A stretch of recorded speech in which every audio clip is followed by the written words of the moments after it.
Get this figure and more at the Big Bad Toy Store, links in the description. Hey, my name is Jobby, and this figure makes my spring go big. Now, before I do the typical rantings and ravings about our best friend, let me stop myself and give you a little update. And I promise the update is relevant to the figure. Now, this video was brought to you by the Big Bad Toy Store, but I received this figure through my P.O. Box. P.O. Box 329 North California 904. And that video actually hasn't been released yet, but it will be, just not this week or next week. Instead of trying for a weekly P.O. Box series and burdening myself with all that work, and when I think about it, that's not the worst way to kill myself, I'm gonna try to do one big P.O. Box video at the end of the month. So you get to see me open up this figure at the end of the month, plus a bunch of other stuff that's just been rotting in the corner of my room. That big P.O. Box video will take the place of a regular toy review on that day, and update over. As for the character that this figure portrays, Springer, aka Big Spring for copyright purposes, is a character that debuted in the original Transformers movie, and he's a triple changer and a bit of a Han Solo ripoff who really cares. Painting and the sculpting on this figure is awesome. Despite this figure being a third-party figure, which just means that it's not endorsed by either Hasbro or Takara, the quality on the sculpting and painting is pretty much first-party quality. And by painting, I only mean these little bits of yellow, some on the face, and of course that sword. Most of the figure is molded in colored plastic, which removes the fear of excessive paint chipping. After all, the company who made this figure is caught open in play. I'll get to the downsides of that later. As for the sculpting, all the mechanical detail is there, the proportions are great, maybe a little too bulky, but have you seen how the original G1 character looks? He's kind of a tubster. And because this is a third-party figure, there's no Autobot symbol, and I don't have any Autobot logo stickers, so I'm just gonna have to contend with this barren wasteland. And everything on the figure up until this point has been honky-dory, peachy keen. Damn, that's some good shit, man. Up until you get to the head. I don't like his face. But if the figure sold well enough, which I hope it does, either another third-party company or Open and Play themselves could easily make an alternate faceplate. And that gives you a better look at the beautiful paint they used for the eyes. Reminds me of certain translucent parts from a certain model kit. So yeah, the face doesn't quite say Springer as much as it does, I don't get paid enough to work in this goddamn sweatshop to make these goddamn kids' toys. But the face is not the only issue I have with the figure. Put it in my... It refuses to plug in. And of course that messes with how solid the figure is, but the rest of the figure's tight joints kind of makes up for that. Maybe a little too tight. And if we come to the back, you can see that he has a beautiful sword here. The metallic paint they used on this thing is clean and crisp, but kind of fragile. You're not gonna want to sheath and unsheath this sword too many times. You can put that in his hand, wrap his fingers around there, and it's a loose fit, fuck you. And that looks great. Careful though, the sword is kind of... He's also got a few more accessories. You get this gun, kind of a normal Transformers gun. It's very blocky and plain and kind of cartoony. Fits into his hand again, loose fit again. Looks good. You could also put this gun on the back, but that leaves the sword nowhere to go. Put it back. And finally you get this thing, which I assume is some kind of bomb, foot bomb. All I know is that it doesn't fit into the hand or anywhere on the body, and I don't really care for it. But there is something about the figure that I care about immensely. Warning, anyone who spreads this word to unrelated toy channels is not my real son. You'll also contract cancer and be shot on sight. You have been warned. Here. Ball joint at the head, hinge joint at the neck that allows him to look up that far and look down that far. Ratcheting shoulder, shoulder can extend, arm moves out, bicep swivel, double bend at the elbow, wrist swivel, the hand can open and he can point. And because this part is so loose, it can kind of act as an ab crunch, waist swivel, ratcheting kick, can't move back that far. Beautiful spread. No thigh swivel here, but you do get a swivel at the knee, bend at the knee, up and down at the ankle, and a beautiful pivot. Posability on this guy is pretty much in line with most Masterpiece Transformers figures, which is to say, it's fantastic. And the tight joints make me actually want to pose this guy. It's just a shame with this bullshit. As for the size of this figure, it's pretty much in scale with most Masterpiece Transformers. Here's Figma Madagadame, SH Monsters Godzilla, Masterpiece Optimus Prime, Masterpiece Hot Rod, and the Transformers Generations Voyager class Springer. Is it wrong that I prefer this design for Springer? Heresy, I know. So despite having a face I want to crush and a waist I want to... I like the robot mode, but before we fire up that elevator music, let me explain to you the dark hidden meaning behind Open and Play. Open and Play. They want to make figures that you want to take out of the box and play with right away, without the aid of instruction.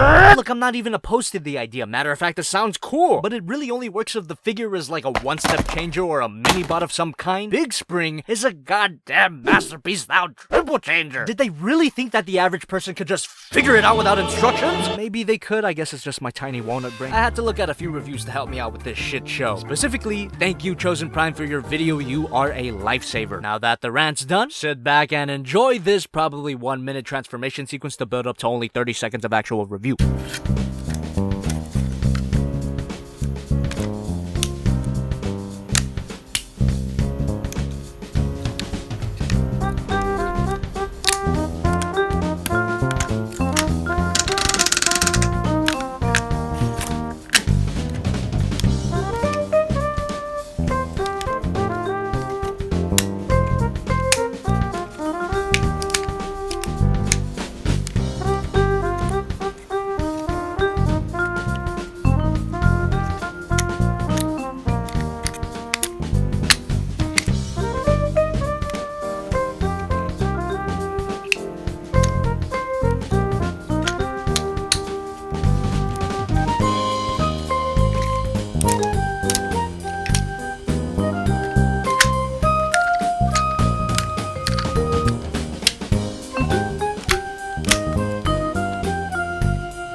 And here we have the helicopter mode. And even though I complained about the figure's lack of instructions, once you get the hang of it, it's actually very fun and rewarding. The helicopter mode is fantastic. It's nice and chunky, and it's just a really fun design. Of course, it's not a realistic design, but that's part of the fun. But what's not so fun is the fact that some flaps just don't want to plug in. Open and play, get your shit together. It's a nitpick to be sure, but it bothers the hell out of me. Especially because the rest of the helicopter is nice and twice now in one video. That's impressive. And a little tip about the cockpit. If you flip this up and flip this part out, now the cockpit plugs in flush. And don't get any bright ideas, fucko. I figured this out way before any of you guys left the same advice in the comments. Look how brilliant and smart I am. Are you impressed now, father? And most of the mode is pretty much open to play. But you really gotta be careful with the legitimately very sharp. As for the gun, you can plug it into here, not a bad look. And this thing can plug in anywhere. Posability on this mode should be pretty obvious. But strangely, the helicopter can roll very well. That's due to these tires, which of course plays into his other mode. There's no landing gear of any kind. I kinda like that. So in this mode, the figure shrinks down a good deal. But he gains a bit of length, never a bad thing. Godzilla Prime, which has since become a new waifu. Hot Rod, and Springer. And if you really wanted to see him next to Hot Rod's vehicle mode, there you go, you little bitch. So helicopter mode, pretty damn good. It's a fun time to play with, fun time to look at, but of course that's not all there is to the figure. God, I really wish this had instructions.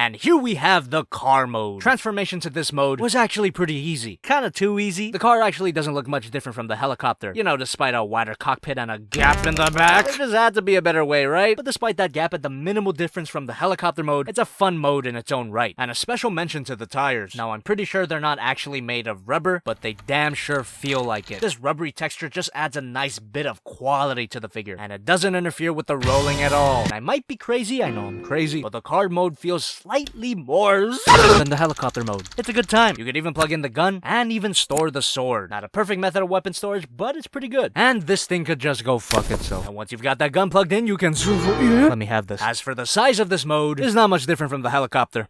Hot Rod. But even though the figure's a triple changer, I can't give him the triple kiss, but he's still a perfectly awesome figure. Get this figure if you're looking for a perfectly fine masterpiece Springer, but just be prepared to do some research before you want to murder someone. I still highly recommend this figure, especially for the price it goes for at the This has got to be one of the cheapest third-party figures I've seen of this quality and this size. As for Big Bad Toy Store, it's one of the best places to get third-party Transformers, official Transformers, and a bunch of other cool shit. So click the link in the description. This figure is well worth your money. Or maybe it's not, if you're really bothered by the lack of instructions. But think about it. Life itself has no instructions. You're tossed into the world and expected to figure out this shit show that we call growing up. So in a way, this figure has a lot to say about the human condition. Open and play? They're alright. Just kidding, fuck you.